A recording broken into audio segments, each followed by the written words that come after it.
Oui, ça va. Qu'est-ce que c'est que cela? Mais c'est une vieille lampe à l'huile d'antan. Ah, enfin vous me sortez de mon lit. Mais qui êtes-vous? Je suis le génie du Tolon. Pour vous remercier, je vais vous raconter mon histoire.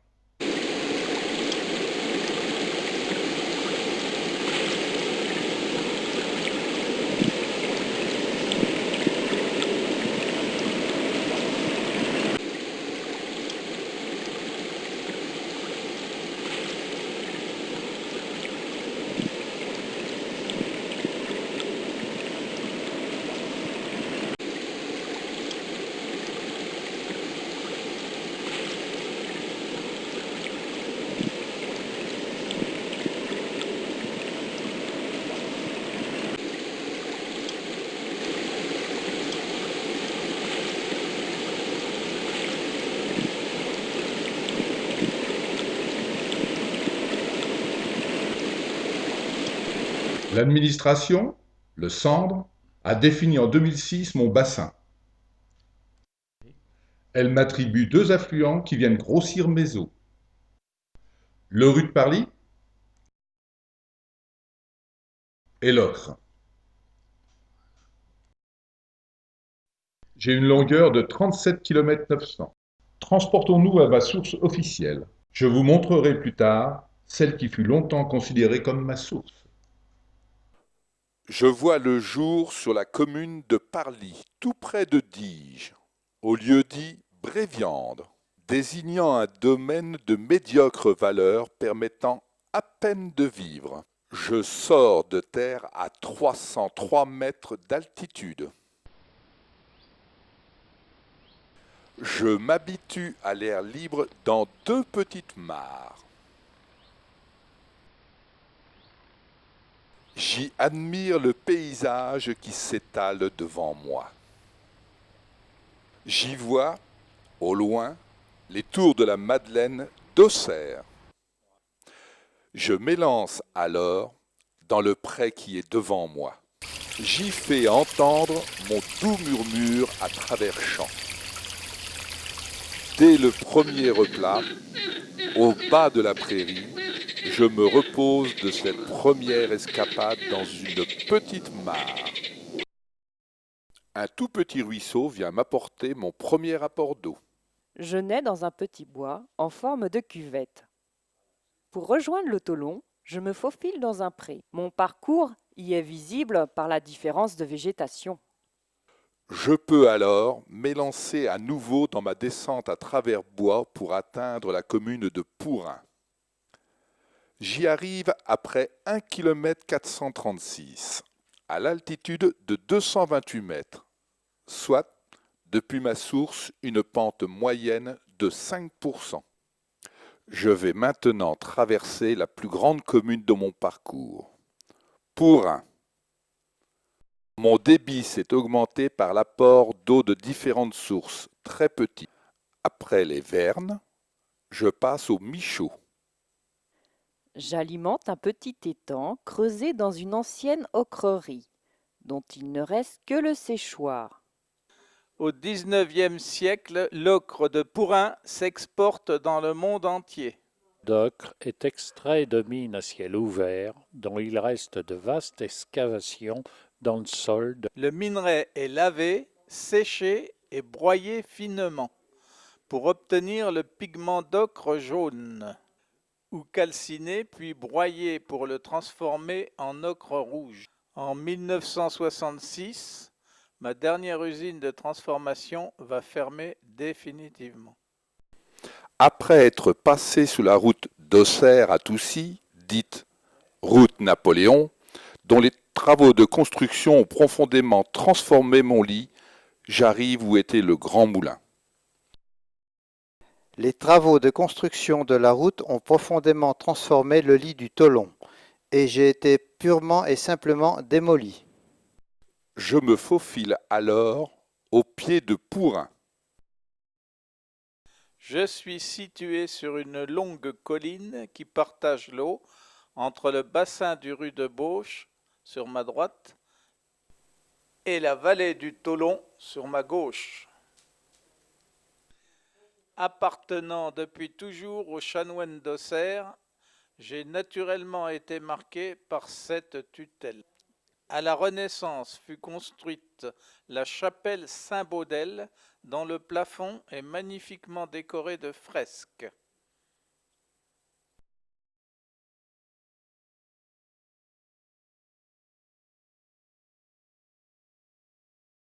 En 1910, l'abbé Bourgoin y créa la Jeune Garde de Pourin, société de gymnastique dont le premier président, M. Gustave Parquin, industriel de l'ocre, est l'arrière-grand-père de France Gall.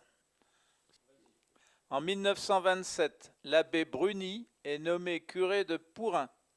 Durant la Première Guerre, il avait été capitaine des chasseurs alpins. À la Seconde Guerre mondiale, il n'admit pas la capitulation et entra dans la résistance. Fut arrêté et déporté. À son retour, en 1945, il fait réaliser le tympan du portail de l'église, réparer le clocher et y rajouter une 4e cloche. Gravement malade en 1953, il fait le vœu, s'il est guéri, de faire construire une réplique de la grotte de Lourdes. Guérie, elle fut inaugurée en 1954. Aujourd'hui, ma mairie se remarque par une enseigne originale, une Marianne dont l'ombre se détache sur mon mur. Après Pourin, ce sont les Rosières avec le Petit Moulin. Je ne devais pas être très rentable pour mon meunier, car j'ai été abandonné et toute trace de ma construction a aujourd'hui disparu. Puis, j'arrive au Borda avec sa source et son lavoir. Au flanc de la colline, j'alimente un petit lavoir à ciel ouvert.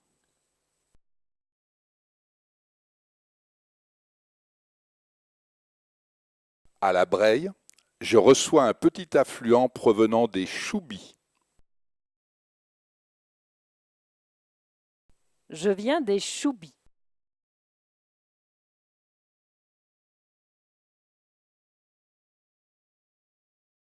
J'y dessert un petit lavoir, aujourd'hui abandonné. Et poursuis ma route vers le Tholon sous le nom de rue du Bois. À mon confluent, j'entraînais le moulin de Breille. Il ne reste de moi qu'un pan de mur. Mes pierres ont servi à construire la grotte de Lourdes du curé Bruni. Seul le cadastre de 1838 en conserve mon plan. Puis, sur ma rive droite, à la hauteur de Tallin, diverses sources.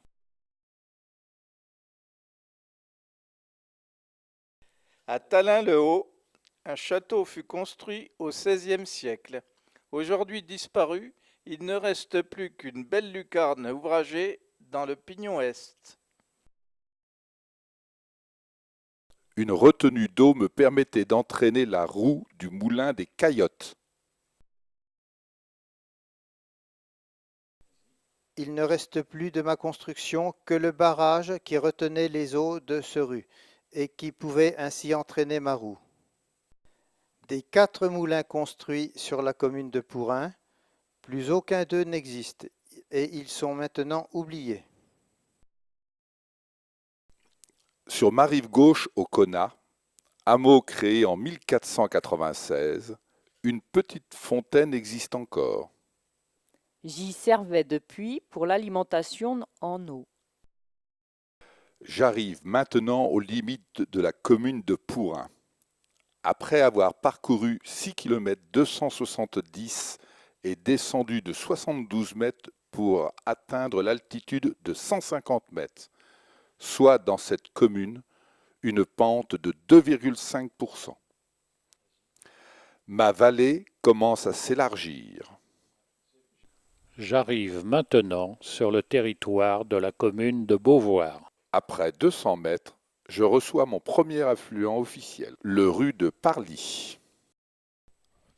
Le Sandre, l'organisme officiel, en fait un de mes affluents sous le nom de rue de Parly, car je coule sur la commune de Parly. Mais le cadastre napoléonien de 1838 me nomme Tholon. Parly est caractérisé par sa culture des châtaigniers depuis le milieu du XIXe siècle. Son église au clocher hexagonal est du XIIe siècle avec des peintures murales. En 1971, Julien Clerc avec France Gall y achète la métairie Bruyère. Aujourd'hui, c'est un centre d'art graphique. Au XIXe siècle, le village de Parly a vu l'édification d'un lavoir. Le lavoir de Parly. J'ai une disposition à 2 niveaux. Une source au chaînon a également permis la construction d'un petit lavoir. Le lavoir des Chaînons. Bien caché au milieu des maisons, je suis toujours là. Ma source officielle est à la fontaine de la Butis. Fontaine de la Butis. Je ne coule plus que par intermittence. Après 800 mètres, les eaux provenant de la source des Viviers viennent grossir mon flot.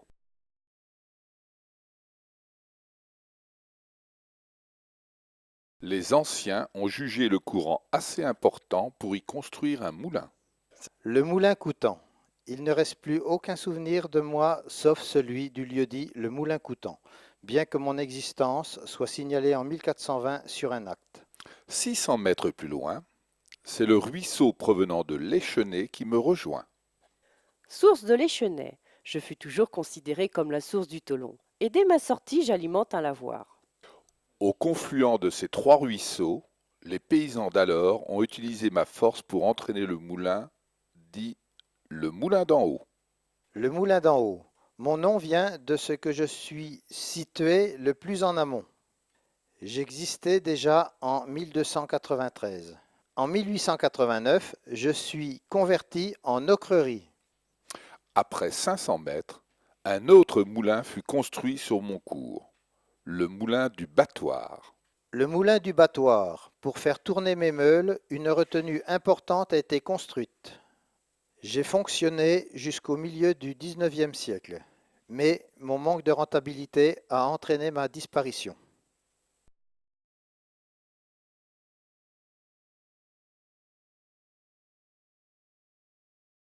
Jusqu'à la limite de la commune de Beauvoir, 5 autres moulins. Nous ne pouvons que supposer où il a été construit. Le moulin des Rougeaux ou moulin Paty, construit au XVIe siècle au confluent du Tholon et du rue de la Fontaine des Sauveaux. J'ai fonctionné jusqu'au XIXe siècle. Fut brûlé par les nazis après y avoir torturé et exécuté 3 résistants. Le moulin de la rue Froide, moulin à blé. Il a fonctionné jusqu'à la fin du XIXe siècle. Il ne reste plus rien de ma construction.